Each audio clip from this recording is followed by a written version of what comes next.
Hello students, स्वागत है आपका अपने YouTube channel the study hub pro में। आज हम लोग देखेंगे क्लास 10th के सेकंड चैप्टर जो कि बहुपद है। चलिए वीडियो स्टार्ट करते हैं।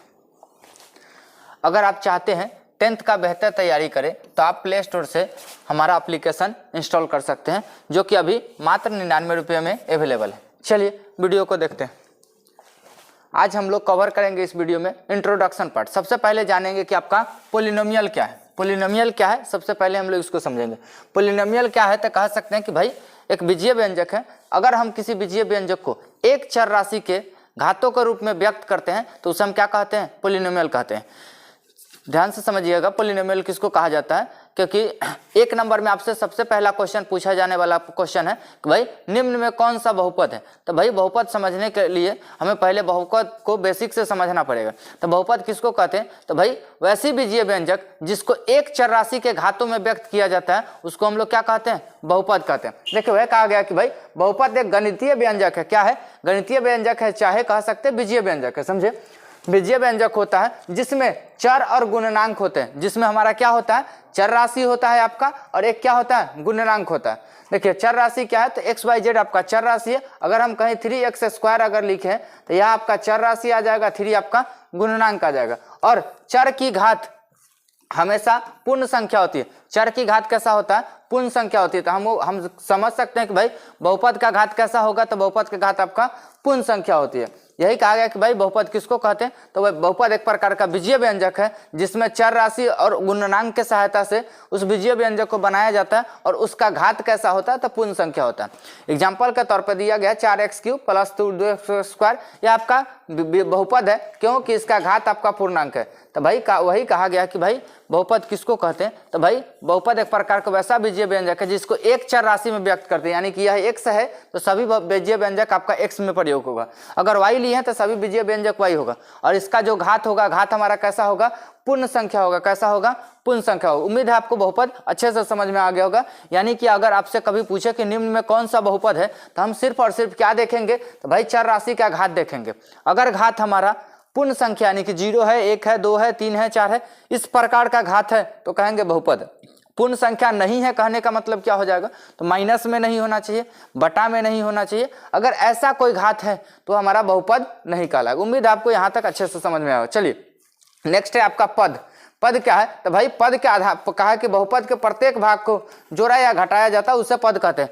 पद सबसे पहले समझिए पद क्या है। तो भाई अगर किसी बीजीय व्यंजक को लिखते हैं तो उसमें प्लस और माइनस चिन्ह का प्रयोग करते हैं। तो भाई अगर किसी बीजीय व्यंजक में प्लस और माइनस चिन्ह का प्रयोग किए तो वहां पद में बंटवारा हो जाता है। जैसे एक बात समझिए, यहाँ आपका बीजीय व्यंजक लिखा गया था। इस बीजीय व्यंजक में देखिए यह एक पद है, यह एक दूसरा पद है, यह एक तीसरा पद है, यह चौथा पद है। तो हम जब भी प्लस और माइनस का चिन्ह का प्रयोग करेंगे पद में बंटवारा होता चलेगा। समझे, तो जो जितना अगर 2 प्लस और या माइनस 2 चिन्ह है तो हमारा पद का संख्या 3 हो जाएगा। जितना चिन्ह का प्रयोग उससे एक ज्यादा होगा, क्योंकि देखिए जैसे बंटवारा करेंगे एक चिन्ह लगा है तो 2 बना है, 2 लगा है तो 3 बना है, 3 लगा है तो 4 बना है।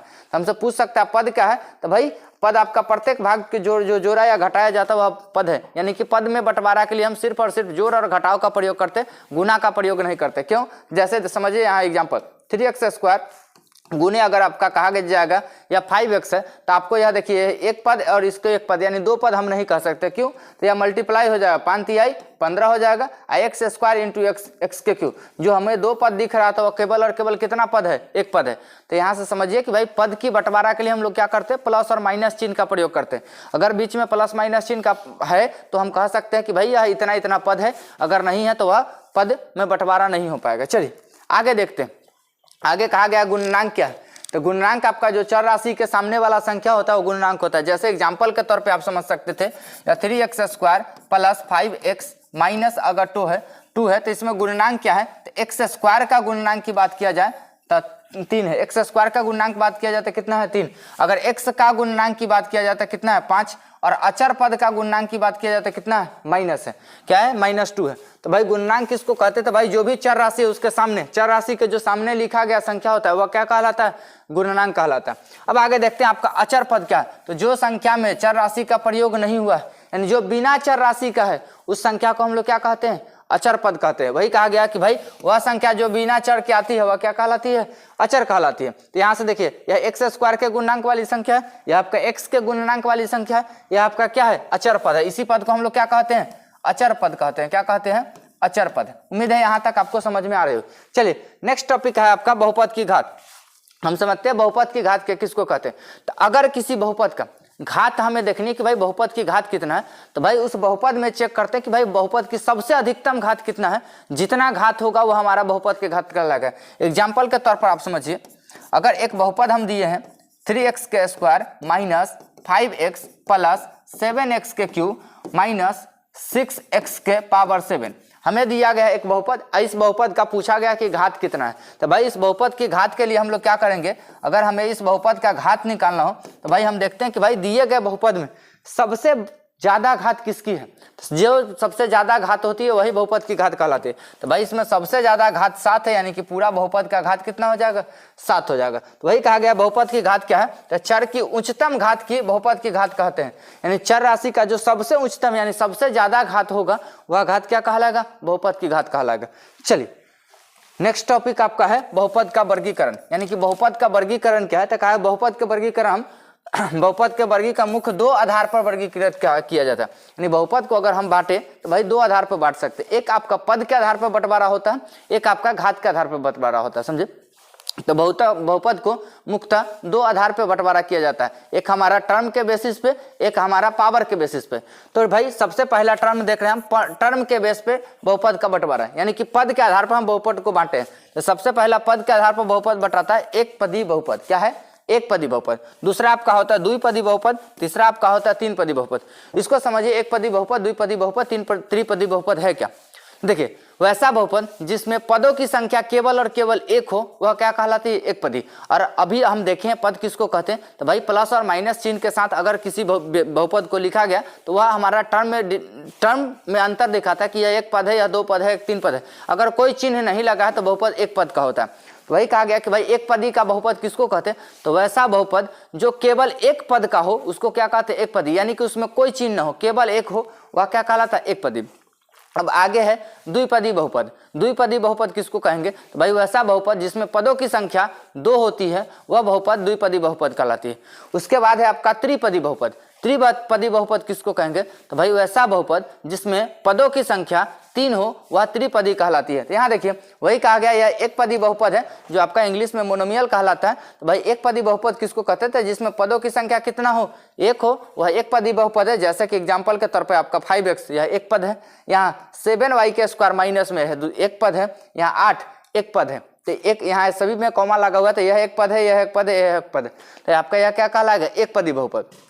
अब आते हैं द्विपदी पे। द्विपदी क्या कहें, तो भाई वैसा बहुपद जिसमें पदों की संख्या कितना हो, 2 हो, उसके द्विपदी कहते हैं। एग्जाम्पल के तौर पे देखिए यह x प्लस 8 एक बहुपद है, तो जिसमें देखिए इसमें एक पद यह है, एक पद यह है, यह द्विपदी है। यहाँ देखिए ये आपका एक और एग्जाम्पल है y स्क्वायर माइनस 3। तो y स्क्वायर आपका एक पद है, 3 आपका दूसरा पद है।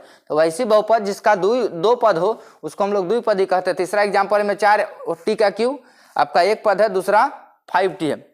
तो द्विपदी बहुपद किसको कहते हैं, तो भाई जिसमें 2 पदों की पद होती है उसको द्विपदी कहते हैं। त्रिपदी उसी प्रकार से भाई जिसमें पदों की संख्या कितना हो जाएगी, 3, तो उसको हम क्या कहेंगे, त्रिपदी। जैसे यहाँ देखिए एक्स स्क्वायर एक 2x है, एक 1 है, तो 3 पद है, इसीलिए हम लोग इसको क्या कहेंगे, त्रिपदी कहेंगे। उम्मीद है कि भाई यह टॉपिक आपको अच्छे से समझ में आएगा। चलिए नेक्स्ट टॉपिक देखते हैं। अब देखते हैं हम भाई बहुपद का बंटवारा घात के आधार पर। किसके आधार पर, घात के आधार पर। भाई बहुपद को अगर आपसे पूछे कि भाई बहुपद को कितने आधार पर बांटा गया, तो बहुपद को मुख्यतः 2 आधार पर बांटते हैं। किस आधार पर बांटते हैं, 2 आधार पर, जिसमें से पहला था आपका पद के आधार पर बंटवारा, दूसरा आपका है घात के आधार पर बंटवारा। चलिए अब घात के आधार पर बंटवारा समझते हैं। भाई सबसे पहले घात के आधार पर आता है आपका बंटवारा रैखिक बहुपद। तो सबसे पहले समझिए रैखिक बहुपद किसको कहेंगे, तो भाई वैसा बहुपद जिसमें घातों की संख्या 1 हो, यानी वैसा बहुपद जिसका घात कितना हो, 1 हो, हम लोग उसको क्या कहते हैं, रैखिक बहुपद कहते हैं। क्या कहते हैं, रैखिक बहुपद। अब आता है आपका द्विघात बहुपद। क्या, द्विघात बहुपद। तो द्विघात बहुपद किसको कहेंगे, भाई वैसा बहुपद जिसमें घातों की संख्या 2 होती है उसको हम लोग क्या कहते हैं, द्विघात। नाम से पता, द्वि मतलब 2, घात मतलब घात, यानी वैसा बहुपद जिसके घातों की संख्या 2 हो उसको हम लोग क्या कहते हैं, द्विघात। अगला है आपका त्रिघात। त्रिघात का मतलब वैसा बहुपद जिसमें घातों की संख्या कितना हो जाए 3, उसको हम लोग क्या कहते हैं त्रिघात। चलिए वही कहा गया कि भाई रैखिक बहुपद किसको कहेंगे, तो वैसा बहुपद जिसमें घात की संख्या कितना हो 1 हो उसको रैखिक कहेंगे। मानक रूप अगर इसका देखा जाए यानी यह बहुपद किस रूप का दिखता है, तो भाई इसका घात 1 होने के लिए देखिए ax प्लस बी का रूप का होता है, ax प्लस बी का रूप का होता है। कहने का मतलब क्या है, इस बहुपद में जहाँ a आपका नॉट इक्वल टू 0 होगा, क्यों 0 नहीं होगा, तो भाई a के बदले में जैसे ही 0 होगा तो यह टर्म गायब हो जाएगा। अब यह टर्म खत्म हो गया तो सिर्फ बचा क्या है b, और b हमारा एक प्रकार का अचर बहुपद कहलाता है। क्या है, अचर बहुपद है, तो आपका रैखिक नहीं होगा। तो रैखिक होने के कंडीशन के लिए इसका व्यापक रूप लिखा जाएगा ax प्लस बी होता है, यानी अधिकतम घात इसका नहीं कुछ है तो कितना है 1, यानी कि आपका रैखिक है। साथ में a नॉट इक्वल टू 0 यह लिखना नहीं भूले, नहीं तो नंबर काट दिया जाएगा, समझे क्यों, तो a जब भी 0 नहीं होगा इसका मतलब क्या है, a के बदले में 0 नहीं रखना है, a के बदले में अगर 0 रखते हैं तो आपका रैखिक नहीं बनता है, समझे। उम्मीद है यहाँ समझ में आया होगा। एग्जाम्पल के तौर पे यहाँ लिखा गया 2x प्लस 5 y माइनस 9, यह आपका एक रैखिक बहुपद का एग्जाम्पल है। अब आते हैं द्विघात। द्विघात किसको कहते हैं, तो वैसा बहुपद जिसमें घातों की संख्या 2 होती है उसको क्या कहते हैं द्विघात। अब इसका व्यापक रूप में देखें तो हमें पता है कि घात कितना होना चाहिए 2, तो भाई 2 घात होने के लिए आपका व्यापक रूप हो जाता है ax square plus bx plus c, यह आपका द्विघात का व्यापक रूप होता है। फिर इसमें हमें कहना पड़ेगा कि a नॉट इक्वल टू 0 होना चाहिए, क्यों, तो a जब भी 0 नहीं होगा तभी यह जाके द्विघात का रूप देगा। अगर a 0 हो गया है तो यह टर्म आपका पूरा 0 हो जाएगा, तब यह कैसा रूप दिखाएगा, रैखिक दिखाएगा। तो हम जब भी व्यापक रूप को समझाएंगे तो उसमें a नॉट इक्वल टू 0 देंगे, समझे। जहां कह सकते हैं a b c, इस टर्म में पूरा a b c आपका क्या है, तो एक अचर मान है, क्योंकि हम चर राशि की बात कर रहे थे। तो यहाँ केवल और केवल चर राशि क्या है, x है। हम जानते हैं चर राशि किसको कहते हैं, तो a से लेकर z तक की जो भी लेटर है वो आपका चर राशि कहलाती है। लेकिन यहाँ चर राशि के प्रयोग में सिर्फ और सिर्फ x को लिया गया है, a b c आपका अचर पद है, समझे। चलिए अब आता है त्रिघात। त्रिघात किसको कहते हैं, तो भाई वैसा बहुपद जिसमें घातों की संख्या 3 हो उसको क्या कहते हैं त्रिघात। तो सबसे पहले 3 घात वाला को दिखाया गया ax का क्यू, उसके बाद 2 घात वाला यानी plus bx square plus cx plus d, यह आपका क्या कहलाएगा, त्रिघात का व्यापक रूप हो जाएगा। अब इसमें भी a नॉट इक्वल टू 0 आएगा, क्यों, तो क्योंकि यह a अगर टर्म 0 होता है तो यह त्रिघात नहीं बचता है, यह द्विघात हो जाता है। देखिए यहाँ a 0 नहीं होना चाहिए, बाद बाकी किसी भी टर्म 0 हो जाए कोई फर्क नहीं पड़ता है, घात 3 हो जाएगा, यह आपका त्रिघात कहलाएगा। उम्मीद है यहाँ तक आपको कोई दिक्कत नहीं है, यह रहा है त्रिघात का एग्जाम्पल। चलिए हम नेक्स्ट टॉपिक की तरफ चलते हैं। नेक्स्ट टॉपिक आपका है बहुपद का शून्य। क्या है, बहुपद का शून्य। सबसे पहले शून्यक समझते हैं किसको कहते हैं, बहुपद का शून्य किसको कहेंगे, तो भाई चर राशि का वह मान जो दिए गए बहुपद के मानों को शून्य के बराबर कर दे, वह मान आपका, वह चर राशि का मान आपका शून्य कहलाता है। फिर से समझिए शून्य किसको कहते हैं, तो भाई चर राशि का वह मान जो दिए गए बहुपद को शून्य के बराबर कर दे, उस मान को हम लोग बहुपद का शून्य कहते हैं। यहाँ तक कोई दिक्कत नहीं होना चाहिए। चलिए क्या कहा गया, बहुपद का शून्यक वह मान होता है जिसे x के स्थान पर रखने पर बहुपद का मान क्या हो जाए, शून्य। हम वही कहते कि भाई शून्य क्या कहे, किसको कहेंगे, तो चर राशि, यानी चर राशि के तौर पे अगर px है, px का मतलब p मतलब पोलिनोमियल, p मतलब आपका चैप्टर का नाम है पोलिनोमियल, पोलिनोमियल्स, x का मतलब है x के रूप में, यानी हम जो पोलिनोमियल्स लिख रहे हैं वह x के रूप में होना चाहिए। अगर यह x के रूप में है तो यहाँ x का वैसा मान जो बहुपद में रखने पर 0 के बराबर कर दे, वह आपका क्या कहलाता है, शून्यक। तो हम उसी भाषा को साधारण भाषा में कहा गया कि भाई बहुपद का शून्यक किसको कहते हैं, तो वैसा चर राशि का वैसा मान जो दिए गए बहुपद में रखने पे बहुपद के मान को शून्य के बराबर कर दे, वह आपका बहुपद का शून्यक कहलाता है। चलिए वही कहा गया यदि बहुपद p के बराबर 0 हो तो k बहुपद का एक शून्य कहलाता है। कहने का मतलब क्या है कि x के बदले में अगर हम k रखें और वह पूरा वैल्यू को किसके बराबर कर दे, 0 के, तो यह जो k रखा गया है यह मान क्या हो जाएगा, शून्य कहलाएगा, समझे। अब देखिए रैखिक बहुपद का अधिकतम शून्यक कितना होता है, तो देखिए सबसे पहले शून्यक समझिए क्या है, तो भाई शून्यक चर राशि का वह मान था जो दिए गए बहुपद को शून्य कर रहा था, यह आपका शून्यक था। अब बात करते हैं शून्यकों की संख्या का, तो भाई बहुपद का जितना ज्यादा घात होगा शून्यकों की संख्या उतनी होती है। आपसे पूछ लिए जाते हैं बोर्ड एग्जाम में कि भाई एक व्यापक रूप दे दिया जाता है, कहा जाता है कि इसका शून्यक बताइए कितना होगा, तो सिंपल सा फंडा है कि भाई बहुपद के शून्यक कितना होते हैं, तो भाई बहुपद के जितना घात होगा शून्यकों की संख्या उतना ही होगी। साधारण भाषा में समझे इसको क्या कहना चाह रहे हैं, तो भाई यदि बहुपद की घात 1 होगी तो शून्यकों की संख्या 1 होगी। अगर बहुपद की घात 2 हुआ तो शून्यकों की संख्या 2 हो जाएगी। यदि बहुपद की घात 3 हुआ तो शून्यकों की संख्या 3 हो जाएगी। इसी प्रकार से बहुपद का घात जितना ज्यादा होगा शून्यकों की संख्या उतना ही होगी। अभी हमें तक इस चैप्टर में बहुपद के घात त्रिघात तक पढ़ना है, यानी जिसका 3 घात हो वहीं तक पढ़ना है। यानी हमें वैसा बहुपद पढ़ना जिसका शून्यक 1 होगा, हमें वैसा बहुपद पढ़ना जिसका शून्यक 2 होगा, हमें वैसा बहुपद पढ़ना जिसका शून्यक 3 होगा। 3 से ज्यादा आपको क्लास 10 तक नहीं पढ़ना पड़ता है, समझे। हाँ, 4 कभी कभार निकलवा दिया जाता है तो उसको निकालने का तरीका अलग है, यानी हाईएस्ट अभी 4 तक देखेंगे, इससे ज्यादा आपको क्लास 10 तक नहीं देखने को मिलता है। तो सीधा सीधा समझिए कि भाई शून्यक कितना होगा बहुपद का, तो जितना ज्यादा घात होगा शून्यकों की संख्या उतना ही होगी। वही कहा गया रैखिक बहुपद का अधिकतम 1 शून्यक होता है। उसके बाद द्विघात बहुपद का अधिकतम 2 शून्यक होते हैं, त्रिघात बहुपद का अधिकतम 3 शून्यक होते हैं। यहां तक आपको कोई समस्या नहीं होनी चाहिए। चलिए आगे कहा गया द्विघात बहुपद के शून्यक और गुणांक में संबंध। अब देखते हैं द्विघात बहुपद का। यहाँ एक और काम कर लीजिए, शून्यक जो निकालिए, इसका शून्यक किसको कहेंगे। तो देखिए एक आपका बहुपद था px जिसका व्यापक रूप आप देखे थे ax प्लस, हम रैखिक बहुपद की बात कर रहे हैं, किसका, रैखिक बहुपद का। शून्यक समझ जाइएगा इसी से, समझे, ये आपका रैखिक बहुपद है। चलिए ax प्लस आपका b था। शून्यक रखने के लिए हम क्या करेंगे, x के बदले में वह मान रखेंगे जो यह 0 के बराबर करे। तो हम मान लिया गया है कि यह टर्म किसके बराबर हो जाएगा, 0 के। यहाँ से x का वैल्यू निकालिए तो ax प्लस b है बराबर 0 था। यहाँ से ax प्लस b इधर जाएगा, माइनस में b हो जाएगा। यहाँ से आप निकालिएगा x बराबर तो माइनस b बटा a।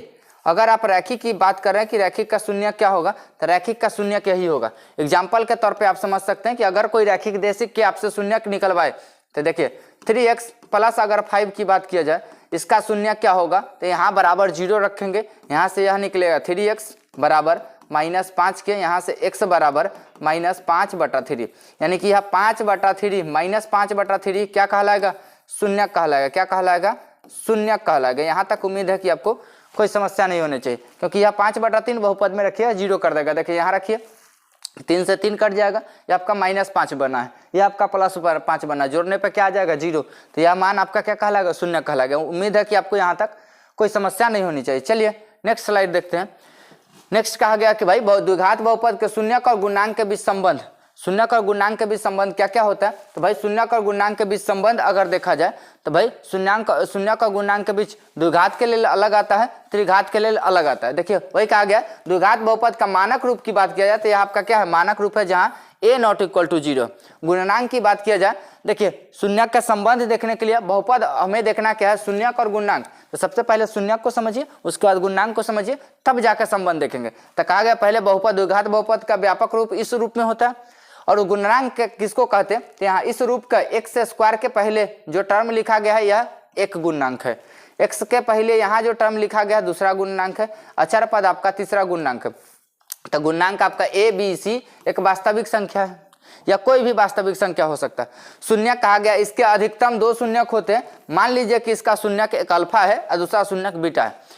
हम क्या कहें कि भाई हमें पहले शून्यक और गुणांक के साथ संबंध देखने से पहले हमें समझना पड़ता है कि भाई शून्यक क्या वाला है और गुणांक क्या वाला है। तो देखिए व्यापक रूप द्विघात का यही होता है। तो शून्यक गुणांक आपको समझाया गया था, गुणांक क्या है, तो चर राशि से पहले जो मान लिखा जाता है वह गुणांक कहलाता है। तो यहाँ चर राशि x² प्रयोग में आया, इसके पहले का जो गुणांक है या आपका जो मान है वह गुणांक है, यानी कि एक गुणांक हमारा a है, दूसरा गुणांक b है, तीसरा गुणांक c। अब हमें शून्यक जाननी पड़ेगी। तो भाई द्विघात बहुपद है तो शून्यक की संख्या कितनी होगी, 2।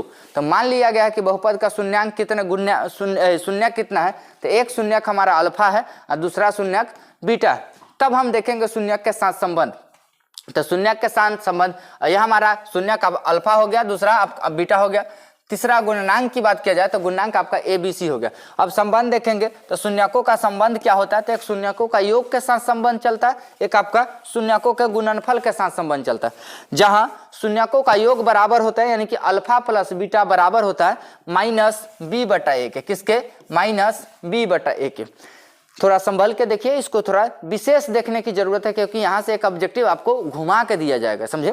तो पहले समझिए कि शून्यक का सीधा सीधा समझिए, पहले शून्यक का संबंध क्या चलता है? तो शून्यक का संबंध एक योग के साथ चलता है, गुणनफल के साथ चलता है।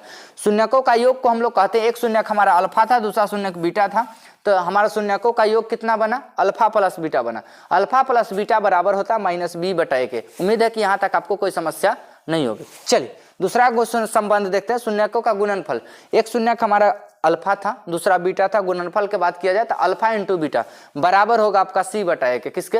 c/a के। अगर आप इस चीज को ध्यान रखते हैं तो आप 100% बोर्ड एग्जाम में गलती करेंगे। क्या गलती करेंगे समझिए, आपको बहुपद दिया जाएगा, कहा जाएगा कि कोई बहुपद है इस प्रकार से, bx² plus ax plus c दे दिया गया, कहा गया है इसका शून्यकों का योग बताइए। क्या बताइए? तो शून्यकों का योग, शून्यकों का योग बताइए। देखिए बच्चा जब भी याद करेगा शून्यकों का योग तो वह याद करेगा शून्यकों का योग बराबर होता है -b/a। जब इसको देखिए तो आपको ऑप्शन में -b/a दिखेगा, या आपको ऑप्शन में क्या दिखेगा? -b/a दिखेगा। और जब भी इसको मारिएगा तो ये आपका गलत हो जाएगा। क्यों? तो भाई शून्यकों का योग का पहले संबंध ठीक से समझिए, तब समझ में आएगा। देखिए शून्यकों का संबंध होता है -b/a, लेकिन कब? जब यह व्यापक रूप में होता है। व्यापक रूप आपका क्या था? x² plus bx plus c। अब समझिए -b/a क्या है और c/a क्या है। देखिए -b/a की बात किया जाए तो b आपका यह है, b क्या है? x का गुणनांक, और a क्या है? x² का गुणनांक है। वही टर्म आपको लिखा गया कि आपको -b/a c/a, बहुत बच्चे यही याद करते हैं। इसको याद करके चलिएगा तो यहाँ गलती हो जाएगा। देखिए यहाँ शून्यकों का योग क्या कहा? -b/a यानी -b यानी x का गुणनांक। x का गुणनांक क्या था? a था, और x² का गुणनांक क्या था? b। a/b, ओ भी a मान कथी में हो जाएगा? माइनस में हो जाएगा। क्या में हो जाएगा? माइनस में। तो यहाँ क्वेश्चन के आधार पर यह ऑप्शन सही जाना चाहिए था, लेकिन बहुत सारे बच्चे इसको मार लेते हैं। क्यों? क्योंकि व्यापक रूप घुमाता है, बच्चा इस बात को ध्यान नहीं देता। तो इसीलिए इसको तो समझना है ही, साथ में इस टर्म को भी समझना पड़ता है। देखिए -b/a कहते हैं शून्यकों का योग बराबर -b/a होता है, जो कि हम कह सकते हैं b क्या है? तो x का गुणनांक था, b हमारा क्या था? x का गुणनांक था, a क्या था? x² का गुणनांक था। हम कहेंगे शून्यकों का योग बराबर होता है -x का गुणनांक बटा x² का गुणनांक। अब दूसरा संबंध है शून्यकों का योग, शून्यकों का गुणनफल। तो शून्यकों का गुणनफल बराबर होता है c/a। c क्या था आपका? अचर पद था, a क्या था? तो x² का गुणनांक था। तो हम कहेंगे शून्यकों का योग बराबर होता है माइनस में x का गुणनांक बटा x² का गुणनांक। शून्यकों का गुणनफल क्या होता है? तो शून्यकों का गुणनफल अचर पद बटा आपका हो जाएगा x² का गुणनांक। अगर इस चीज को ध्यान रखते हैं तो भाई आपका ऑब्जेक्टिव कभी गलती नहीं होगा। चलिए नेक्स्ट स्लाइड देखते हैं, आगे का टॉपिक। आगे कहा गया है कि भाई शून्यकों का योग अगर त्रिघात का बात किया जाए, अगर आप त्रिघात की बात किया जाए तो त्रिघात में शून्यकों का संबंध क्या होता है? तो त्रिघात में आपको पता है कि त्रिघात का व्यापक रूप समझिए पहले। त्रिघात बहुपद क्या है? तो त्रिघात बहुपद को हम कहते हैं ax³ plus bx² plus cx plus d। जहां आपका यह व्यापक रूप है, जहां हम कहेंगे कि a ≠ 0 होगा। क्या होगा? a ≠ 0 होगा। उम्मीद है यहां तक आपको कोई समस्या नहीं आ रही होगी। चलिए देखिए इसका शून्यक अगर हम माने तो मान लिया जाता है कि त्रिघात का घात 3 है, इसका मतलब शून्य क्या है? 3 होगा। तो एक शून्यक अल्फा है, दूसरा शून्यक आपका बीटा है, तीसरा शून्यक आपका गामा है। अगर इस प्रकार से हो तो हमें देखना पड़ता है शून्यकों का योग तथा शून्यकों का गुणनफल तथा दो शून्यकों का योग का गुणनफल का योगफल। 3 संबंध यहाँ थे। तो सबसे पहले हम देखते हैं शून्यकों का योगफल क्या होता है। तो शून्यकों का योगफल मतलब हमारा शून्यक 3 था, एक अल्फा था, एक बीटा था, गामा था। तो हम कहेंगे alpha plus beta plus gamma बराबर होगा -b/a के। किसके? -b/a के। अब यहाँ समझिए b क्या है? तो माइनस तो रहेगा यहाँ पे। b क्या है? तो b आपका x² का गुणनांक है। क्या है? x² का गुणनांक। तो हम कहेंगे -b/a में क्या है? तो x² का गुणनांक है, बटा a क्या है? तो x³ का गुणनांक है। तो हम पढ़ेंगे शून्यकों का योगफल बराबर होता है -x² का गुणनांक बटा आपका x³ का गुणनांक। अब इसके जगह पे व्यापक रूप में कोई भी चीज लिखे आप उसको आसानी से बना सकते हैं। अब समझिए आपका अगला है दो शून्यकों का गुणनफल का योगफल। इस चीज को ठीक से समझिए कि क्या है। दो दो शून्यकों का गुणनफल का योगफल, कहने का मतलब दो शून्यक लेंगे उसको गुना कराएंगे और गुना कराने के बाद यानी जितना टर्म में दो दो शून्यक बन पाएंगे उस सभी को लेंगे और गुना कराने के बाद उसका योगफल करेंगे। तो शून्यकों का दो दो टर्म किस किस हिसाब से बन सकता है, तो एक हम लेंगे अल्फा एक बीटा, तो हमारा दो टर्म मिला अल्फा बीटा। दूसरा अगर हम लेंगे तो बीटा गामा ले लेंगे, तो बीटा गामा बना। तीसरा आप गामा और अल्फा ले सकते हैं। तो भाई दो दो करके शून्य को अगर लिया जाए तो एक बनता है अल्फा बीटा, एक बीटा गामा, एक गामा अल्फा। उसका योग कराया जाए तो alpha beta plus beta gamma plus gamma alpha होता है। वही टर्म लिखा गया alpha beta plus beta gamma plus gamma alpha बराबर होता है सी बटा ए के। किसके? सी बटा ए के। सी समझिए क्या है, तो सी आपका एक्स का गुणनांक है। क्या है? एक्स का गुणनांक है। तो कहेंगे alpha beta plus beta gamma plus gamma alpha बराबर एक्स का गुणनांक बटा में आपका हर टर्म में ए होगा। ए मतलब एक्स स्क्वायर का एक्स क्यू का गुणनांक। क्या है? एक्स क्यू का गुणनांक। उम्मीद है यहाँ तक आपको कोई परेशानी नहीं हुई होगी। अगला संबंध आपका है, अगला संबंध हम देखते हैं। अगला संबंध आपका शून्यकों का गुणनफल के साथ होता है। शून्यकों का गुणनफल कहने का मतलब एक शून्यक हमारा अल्फा था, दूसरा बीटा था, तीसरा गामा था। तो हम कहेंगे शून्यकों का गुणनफल मतलब alpha into beta into gamma. Alpha into beta into gamma बराबर होता है माइनस डी बटा ए के। किसके? माइनस डी बटा ए के। तो समझिए व्यापक रूप था ए एक्स का क्यूब प्लस बी एक्स का स्क्वायर प्लस सी एक्स प्लस डी था। अब डी किसको कहते थे? डी आपका अचर पद होगा, यानी माइनस में अचर पद। यहाँ माइनस का चिन्ह लगा लीजिए, क्या हो जाएगा? माइनस में अचर पद। उसके बाद ए क्या है? ए आपका एक्स क्यू का गुणनांक है। क्या है? एक्स क्यू का गुणनांक। तो हम कहेंगे शून्यकों का गुणनफल बराबर होता है त्रिघात में माइनस डी बटा ए, जो कि माइनस अचर पद बटा एक्स क्यू का गुणनांक हो जाएगा। क्या हो जाएगा? माइनस अचर पद बटा एक्स क्यू का गुणनांक हो जाएगा। चलिए उसके बाद कहा गया है कि भाई त्रिघात बहुपद बनाने का सूत्र, त्रिघात बहुपद बनाने का सूत्र क्या होता है? तो त्रिघात आपसे दे दिया जाएगा कि शून्यक दे दिया जाएगा और कहा जाएगा कि त्रिघात बहुपद बनाइए। उस समय आपको सूत्र की आवश्यकता पड़ती है कि त्रिघात बहुपद बनाते कैसे। देखिए त्रिघात बहुपद बनाने का सूत्र होता है, यानी कि पीएक्स निकालने का सूत्र होता है ए इंटू एक्स का cube minus alpha plus beta plus gamma into x का square plus alpha beta plus gamma alpha का होल एक्स, उसके बाद माइनस अल्फा बीटा गामा। यानी कि क्या क्या है, तो यहाँ एक्स ए इंटू ए पूरा में मल्टीप्लाई है, ए आपका कांस्टेंट है। अगर ए का वैल्यू दिया है, संबंध दिया है तो ए का मान लेंगे, अगर नहीं दिया है तो ए आपका बाय डिफॉल्ट 1 हो जाता है। चलिए आगे समझिए क्या है। एक्स क्यू रहेगा, उसका माइनस लगे गए हैं, यानी कि इसके बाद शून्यकों का योगफल निकालेंगे, यानी कि alpha plus beta plus gamma निकालेंगे, उसका मान यहाँ रखेंगे, साथ में उसके एक्स स्क्वायर लगेगा, उसके बाद प्लस लगेगा, फिर उसके बाद दो दो शून्यकों का गुणनफल का योगफल निकालेंगे, वह जो मान आएगा उसके साथ आप एक्स लगाइएगा, उसके बाद माइनस का चिन्ह लगेगा, उसके बाद आपका क्या लगेगा? शून्यकों का गुणनफल लगेगा। आपसे इस पर 2 प्रकार के क्वेश्चन पूछेंगे। कहा जाएगा कि भाई शून्यक आपको दिया गया है, कहा जाएगा आपका शून्यक दिया गया, एक 2 है, एक 1 है, या एक कहा गया -1 है। तो आपको कहा कि भाई बहुपद बनाइए, तो एक बार हमको क्या क्या चाहिए? तो शून्यकों का योगफल चाहिए, यानी तीनों शून्यक को जोड़ेंगे, जोड़ के जो मान आएगा वही इस जगह पे रखेंगे। उसके बाद दो दो शून्यकों का गुणनफल का योगफल, यानी कि यहाँ दोनों को, यहाँ जो दो दो बन रहा है, यानी अल्फा बीटा एक बार गुना करा के लाएंगे, एक बार बीटा गामा गुना करा के लाएंगे, एक बार गामा अल्फा गुना करा के लाएंगे, और तीनों को जोड़ेंगे, वह मान आपका यहाँ रखा जाएगा। और उसके बाद साथ में एक्स लगेगा। एक बार क्या होगा, तो तीनों का गुना करके गुणनफल आपका यहाँ रखा जाएगा। सभी चिन्ह के साथ जब रखिएगा तो यह आपका जो बनेगा वह आपका क्या कहलाएगा? त्रिघात बहुपद कहलाएगा। क्या कहलाएगा? त्रिघात बहुपद। उम्मीद है यहाँ तक दिक्कत नहीं होना चाहिए। वही कहा गया जहाँ ए आपका क्या है?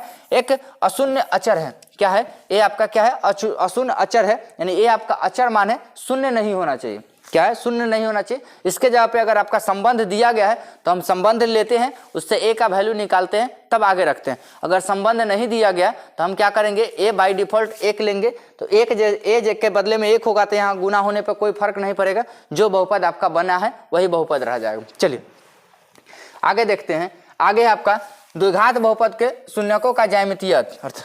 यहाँ द्विघात बहुपद नहीं दिया गया है, तो एक बार एक और चीज समझिए। द्विघात बहुपद निकालने का सूत्र साथ में देख लीजिए। द्विघात के लिए क्या करेंगे? यहाँ आपको द्विघात का भी सूत्र चाहिए।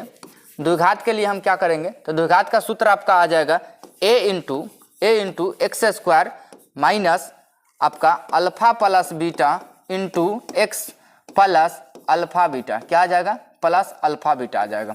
यह आपका द्विघात बहुपद निकालने का सूत्र रहा, क्या रहा, द्विघात बहुपद निकालने का। आपसे कभी द्विघात भी निकलवा लेगा तो इसमें दो शून्यक होगा, एक अल्फा होगा एक बीटा होगा, उसका योगफल यहाँ रखिएगा, यहाँ गुणनफल रखिएगा, आपका द्विघात निकल के आ जाएगा। ए का संबंध है तो ये रहेगा, नहीं तो आपका अचर रहेगा, एक रहेगा। यहाँ तक कोई दिक्कत नहीं होना चाहिए। चलिए नेक्स्ट देखते हैं, आपका कहा गया द्विघात बहुपद के शून्यकों का ज्यामितीय अर्थ क्या क्या होता है। तो वही कहा गया कि भाई किसी बहुपद y बराबर px का आलेख ग्राफ को x अक्ष को जितने बिंदु पर काटता है वो आपका द्विघात बहुपद का शून्यक होते हैं। क्या कहा गया कि भाई आलेख के लिए अगर हमें इसको देखा जाए तो आलेख के बात समझते हैं। आलेख किसको कहते हैं, तो भाई अगर आपके द्विघात बहुपद में ग्राफ दे दिया गया, आपसे पूछा गया कि भाई इसके शून्यकों की संख्या कितना होगी, तो सीधा सीधा समझिए कि x अक्ष को वह आलेख जितनी जगह काटेगी शून्यकों की संख्या उतना ही होगी। एग्जाम्पल के तौर पर समझते हैं, जैसे कि आपका ग्राफ था, इस ग्राफ में अगर हम ग्राफ इस प्रकार से बनाए तो यह जो ग्राफ है y को कितना जगह काट रही है इससे हमें कोई मतलब नहीं, केवल और केवल x को कितना जगह काट रही थी। एक जगह यहाँ काट रही है, एक जगह यहाँ काट रही है, एक जगह यहाँ काट रही है, एक जगह यहाँ काट रही है। यानी आपसे शून्यकों की संख्या पूछा जाए तो शून्यकों की संख्या कितना हो जाएगी, 4। यानी कि अगर आलेख कोई x अक्ष को जितना जगह काटेगी वही आपका क्या कहलाएगी, शून्यक। वही कहा गया है कि भाई px यदि y बराबर px अगर कोई है तो कहा गया आलेख अगर x अक्ष को जितने बिंदु पर काटता है उन बिंदुओं को x अक्ष के निर्देशांक का शून्यक होते हैं। और यदि उन शून्यकों की संख्या होती है, जितना जगह पे काटा उसको क्या कहते हैं, शून्यक कहते हैं, और जितना काटा है वो आपका शून्यकों की संख्या कहलाती है। यहाँ तक कोई दिक्कत नहीं होना चाहिए। ये आपके एक एक्सरसाइज पूरा ग्राफ का ही होगा जिसमें आपसे पूछा जाए कि भाई देख के बताइए कि शून्यकों की संख्या कितना होगी। तो हम यही देखते हैं कि x अक्ष पर जितने जगह वह काटती है वह आपका शून्यक कहलाते हैं। y अक्ष पर वो कितना भी काट ले शून्यक नहीं गिनती होगा, समझे। यहाँ x अक्ष पर जैसे अगर ग्राफ आपका इस प्रकार होता, यहाँ से आपका ऐसे चलता तो देखिए y पर यह 3 जगह काटी है, यह शून्यक नहीं होगी। x अक्ष पर सिर्फ और सिर्फ केवल एक जगह काटी है, शून्यकों की संख्या 1 हो जाएगी। चलिए आगे कहा गया द्विघात बहुपद आपका व्यापक रूप में कहा गया इसका आलेख कैसा होता है, तब परवलयाकार होता है। आप सब्जेक्टिव में पूछा जाता है कि द्विघात बहुपद का आलेख कैसा होता है, तो द्विघात बहुपद का आलेख आपका कैसा होता है, परवलयाकार होता है। आगे कहा गया यह परवलय x अक्ष को अधिकतम 2 बिंदु पर काट सकती है, इसीलिए एक द्विघात बहुपद का अधिकतम 2 शून्यक होता है। कहा गया कि भाई परवलयाकार का कहानी क्या है, तो यह आपका परवलयाकार इस प्रकार से होता है, या इस प्रकार से यह परवलयाकार है। तो कहा गया कि भाई परवलयाकार अधिकतम x अक्ष को कितने जगह काट सकती है, तो 2 जगह काट सकती है, इसीलिए द्विघात का अधिकतम शून्य कितना होता है, 2 होता है। उम्मीद है यहाँ तक आपको कोई समस्या नहीं होनी चाहिए। आपका थ्योरी पार्ट इतना ही था, फिर मिलेंगे हम लोग नेक्स्ट क्वेश्चन वाले सेक्शन के साथ, नेक्स्ट एक्सरसाइज के साथ मिलेंगे। बस वीडियो को देखते रहिए। वीडियो देखने के लिए धन्यवाद।